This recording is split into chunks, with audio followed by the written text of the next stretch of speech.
ছি ছি ছি ছি রে ননি ছি, ছি ছি ছি ছি রে ননি ছি রে ননি ছি। ধনকে দেখলু তুই ননি সোনা, মনকে চিনলু নাই। সোনাকে চিনলু, বানাকে চিনলু, মন। আরে আপনাদের কানটা নেই খাড়া, তাই শুনছেন অযথা। বাবা কানটা খাড়া করে ভালো করে শুনুন। ধনকে দেখলু তুই ননি সোনা, মনকে চিনলু নাই। সোনাকে চিনলু, বানাকে চিনলু, মন সে চিনলু নাই। ধন নাই বলি মোর পাকে ননি, তার কাছে উঠি গল। ধন আছে সে না মন নাই, তাকে তুই জানে নবারিন। গোটা দিন মেসা যোগী দিল নাই, কেড়ে কথা করি গেলু। মুই গা যাই করি আসলা বিনে, কেমতা ফাঁসকে গেল রে ননি। ছি ছি ছি।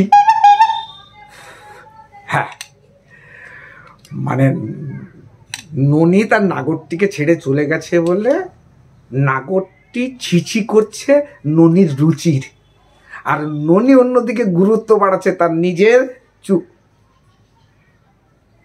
চুনি চুনি নিজের মানে স্বামীর উপর, মানে যার সাথে তার বিয়ে হচ্ছে আর কি, কারণ তার বিশাল বড় ধন। আমি মেনে নিলাম ননির মন নেই, মনকে সে পছন্দ করে না, সে ধনকে বেশি ভালোবাসে। ননির নাগরটি প্রথমে কি দেখে ননিকে ভালোবেসেছিল? ওই ননিকে না ভালোবেসে নাগরটি তো ক্রিকেটার ধোনিকে ভালোবাসতে পারত। নিশ্চয়ই ননির নুন খেয়েছিল, সেই জন্য সে গুণ ছড়াচ্ছে। সে গুণ সে ভুলতে পারছে না, যেই নুনটা ধোনি ক্রিকেটারেরও নেই। ধনকে দেখলু তুই ননি সোনা, মনকে চিনলু নাই। এদিকে নাগরটি হাপড়টির জন্য পকাবে, পরে ননির কাপড়টি কে জোগাবে? পরে ননি তো ভুগবে, মনটা নিয়ে কোথায় বুঝবে? ধন হলে তবেই তো জুঝবে। ছি ছি ছি রে ননি, ছি রে ছি রে ছি। অতএব ননি ঠিক কাজ করেছে, এ কথা 100% সত্য।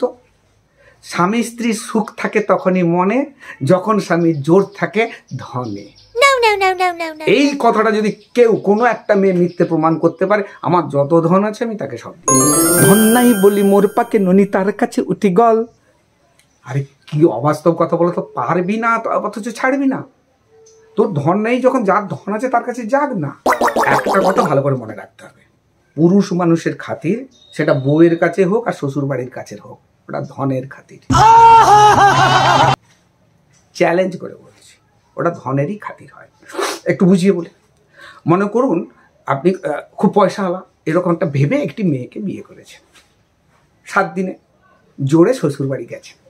কি খাতির, কি খাতির, কি খাতির, কি খাতির, মানে খাতিরের ঠেলায় আপনার প্রাণ অস্তঘাত হয়ে যাবে। তার মাঝে ফুস করে শুধু আপনি আপনার বউকে কানে কানে একটু বলে দেন, জানো ডাক্তার বলেছে না আমার সব ধন শেষ হয়ে গেছে। ওই ধন আর কখনো ফেরানো যাবে না।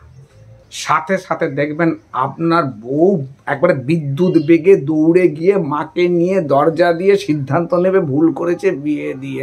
অমনি শুনে শাশুড়ি এসে আপনার মুখে মুখ, না ওটা করবে না, কারণ শাশুড়ি তো সে তো লজ্জা আছে, আমি ওটা বলি। বলছি আপনার শাশুড়ি তখন আপনার মুখে মূলো গুঁজে দিয়ে বলবে কেটে পড়ো, বিদায় হও।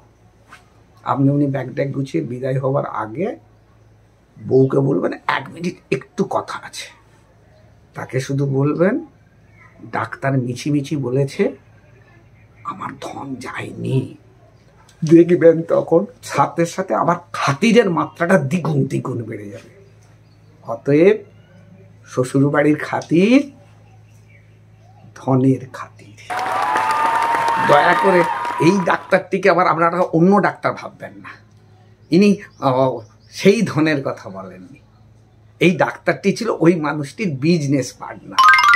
ছি ছি ছি রে ননি, ছি রে ছি রে ছি। পুরুষরা কিন্তু একদম নির্ভেজাল খাঁটি মনের মানুষ, ওরা মন দিয়েই মানুষকে ভালোবাসে। এর প্রকৃষ্ট উদাহরণটা কোথায় পাবেন?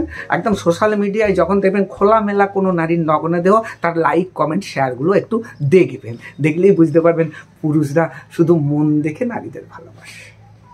আর নারীরা ধন পেতে যে একদম মরিয়া হয়ে ওঠে, তার প্রকৃষ্ট উদাহরণটা ওই সোশ্যাল মিডিয়ায় পাবেন।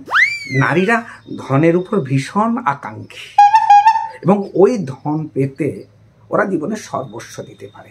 আর ওরা এই মন্ত্রটা ভালো জানে যে জল পেতে গেলে জল দিতে, আর ধন পেতে গেলে ধনকে দেখলু তুই ননি শোনা মনকে চিনলু নাই।